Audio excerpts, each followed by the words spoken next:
I know, I offer good work. I've been doing this since 2015. What if people are looking at me and they're thinking I'm a failure because, by golly, Courtney, you should have crossed the 7-figure mark by now.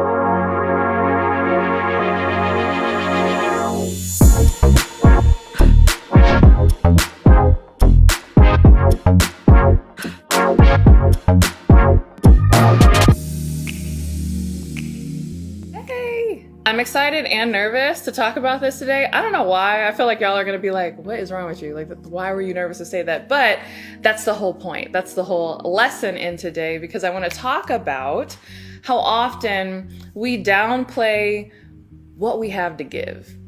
Because if you're a female entrepreneur, whether you're an online business or brick and mortar business or whatever, I know you can relate to this, right? I know you can relate to looking to the left and to the right of you and what all of your peers and, people in your space are doing and feeling like, I don't know if I'm measuring up, right?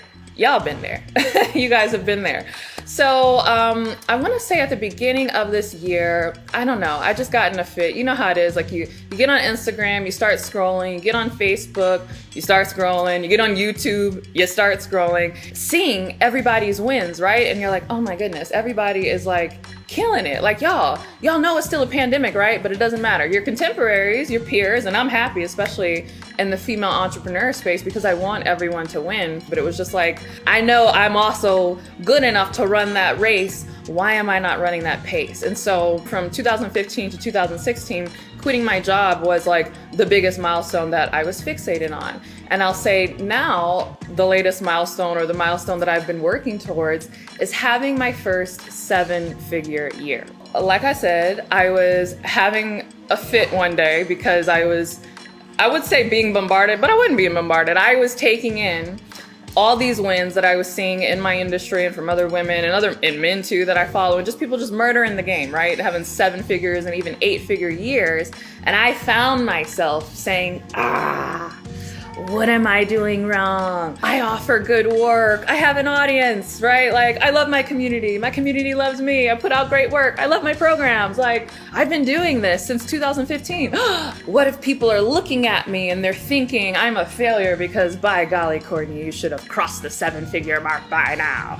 I'm kind of embarrassed to even talk about this because it's like, are you kidding me? Like, there are people being bombed in other countries, like, and you're mad that you haven't gone from multi-6 figures to 7 figures. Like, get your life. But in a point of weakness, in my prayer time, in my prayer closet, I was like, God, come on. Like, what is the deal? What is going on? Why am I not a millionaire yet? Right? I have that, spell, that moment. This really happened. This was an honest prayer. And this was at the beginning of January, and then I had my daughter at the end of January. And so now we have 2 kids. Then the pandemic hit. I was trapped in the house the entire year of 2020 because I was pregnant and I couldn't risk being out. Vaccine wasn't out or whatever. So now 2021 is emerging. I still feel like, we don't know the area. We moved into our house that we live in now kind of in a rush. Because when we moved here, we were just, trying to get housing, didn't really know the lay of the land. And so my husband and I were starting to discuss like, we got the second baby. Technically, we have enough room at this house, but, now that we know more about like school districts and different things, like we probably are going to want to move, right? With that in mind, we're like, well, just in case something comes up, let's just make sure our ducks are in a row, right? So, let's check our credit scores. Let's, look at all of our finances. And so one day, I think I was upstairs nursing her, and he was like, Courtney, come downstairs. And I was like, what? My hair is all over my head. I haven't slept in days. This baby is hanging off my boob. Like, what do you want? So I come downstairs. I'm thinking he's going to show me like cat videos on YouTube or something. He's like, come here. Like, sitting down, he's got his computer. He's like, come here, look at this. And so I'm like, okay. I'm like, what am I looking at? It's like spreadsheets and pie charts and all these different things. And he's like, I pulled in, all of our accounts and all of our assets and all this stuff. Look at this number down here. And I'm like, what? And I look down, and don't you know, it's over $1 million. Which in that moment, I felt so ridiculous because here I was having an angry prayer with God, like, why am I not a millionaire yet? And literally in that moment, I was already a millionaire. and I didn't know. And so I say, though, I've been hiding this, and this is to my shame, because in many respects, the million came in a different way that I expected it, right?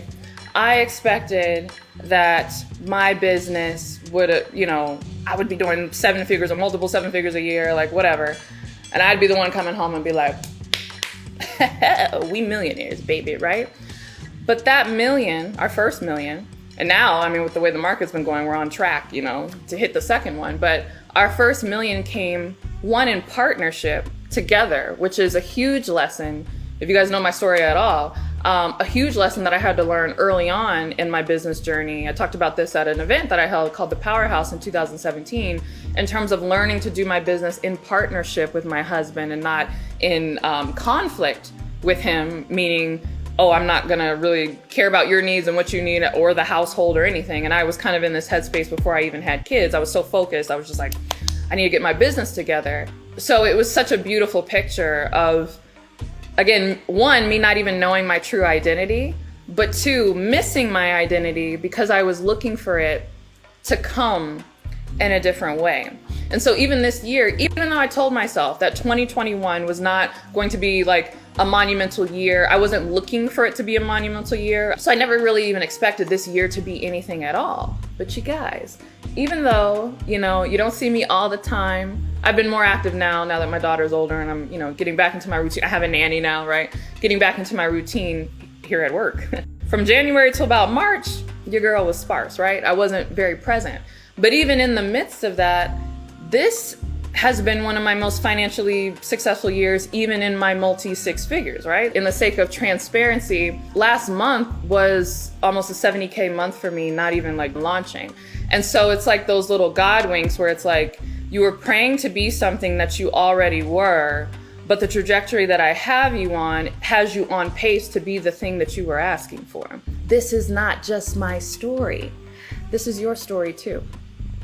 There's something you've been praying for that you already are.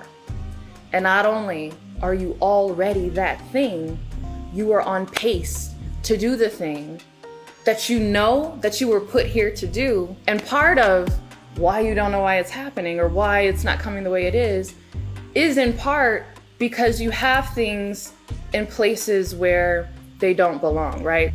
Old things that were present that should not have been there made me miss what was sitting right in front of me. That was in January. So fast forward to now, on a whim, we went looking for houses like on a Saturday, didn't even expect to find anything, found something, found it at a price that was amazing that we didn't think that we could get. Sellers accepted, like it looks like it's moving forward, right? I'm leaving space open, so much so that we are now engaging a realtor to sell our house here.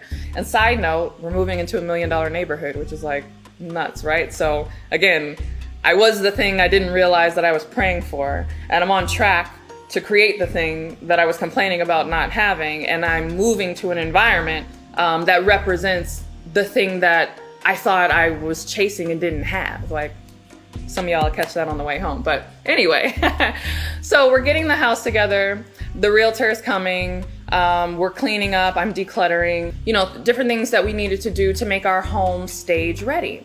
And if I'm being honest, I was a little embarrassed about the condition of the house. Been a bit like pulling teeth to try to get the house completely decorated. Anyway, the realtor was saying, we want to open up the house and make it, lighter and brighter. And as she was talking, I was like, oh my goodness, like I was really actually kind of embarrassed about the living room because we had a large gray leather sectional sofa that we brought with us from Dallas, where we moved from Dallas. It's like a L-shaped couch. We bought it because it fit the configuration of the room in Dallas. And then when we put the sofa that was our living room sofa in Dallas, we put it in, here in the house in Houston, and the configuration was wrong. Like it didn't fit.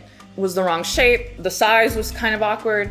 But I just was like, okay, I'm just gonna make this work. And so for the years that we've been living here, I've made it work, but it's been awkward because the L doesn't fit properly. So when you're like sitting looking at the TV, you're sitting on like the little part of the L. The long part of the L is like perpendicular to the TV. So the couch became the bane of my existence because It was peeling and cracking, it was leather, and I was just like, oh my goodness, we need to replace this sofa. Meanwhile, we had another sofa that we actually bought here once we moved in Houston for a room that we had upstairs that was empty. But even though I really loved that sofa, loved the color, loved the way it looked, it didn't fit in that room because we ended up deciding to use that upstairs room as more of a game room. So we ended up buying another sofa that fit those purposes upstairs in the game room. And so then we had this like third sofa that's really nice, but didn't really go anywhere. And so we brought it downstairs and just had it sitting here in the dining room. And so fast forward, we have the realtor come and she's telling us all the things that we need to do. We need to lighten up the space.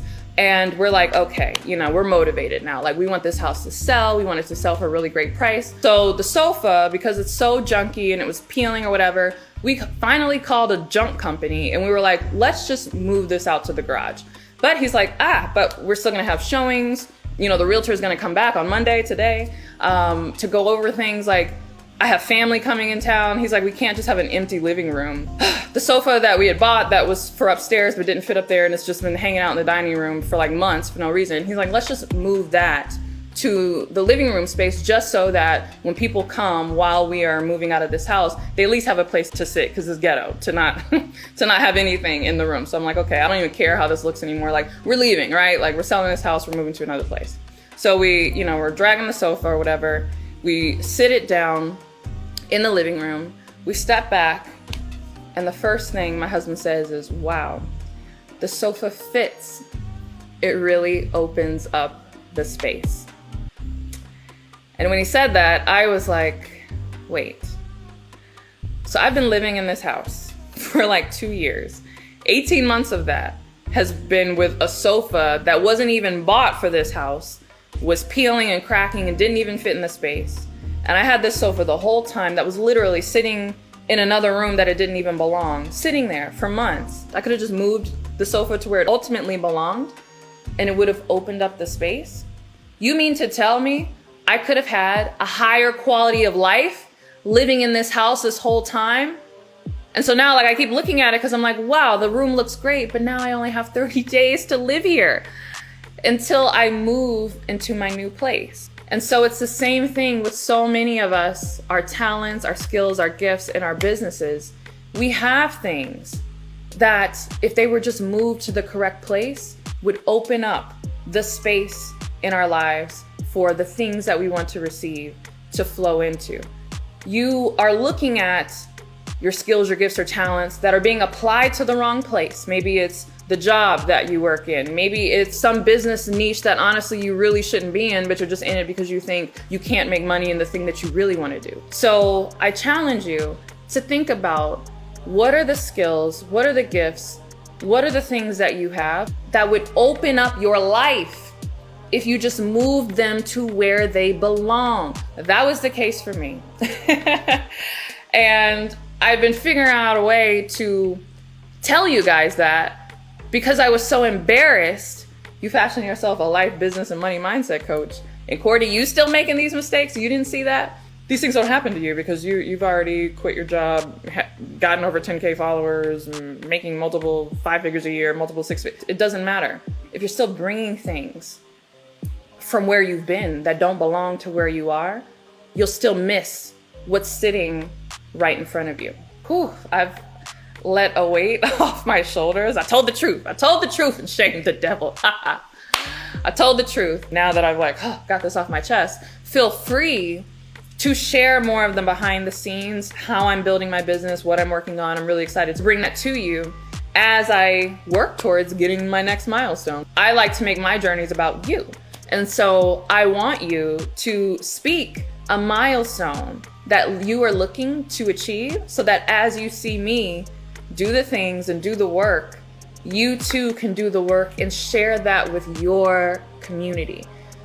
Because I'll end on this, that is your superpower. Your authenticity and your transparency is your superpower. Speak it out loud wherever you are in your room, write it down, whatever that milestone is. I need you to be honest and admit it to yourself, and then start being transparent and showing that journey with your community, because you'll be amazed at how many people you will inspire, way more than you would have if you were hiding. So I hope you'll forgive me for not sharing what I really should have shared way back in January, and I invite you to go on this journey with me. So with that, I will see you in the next one.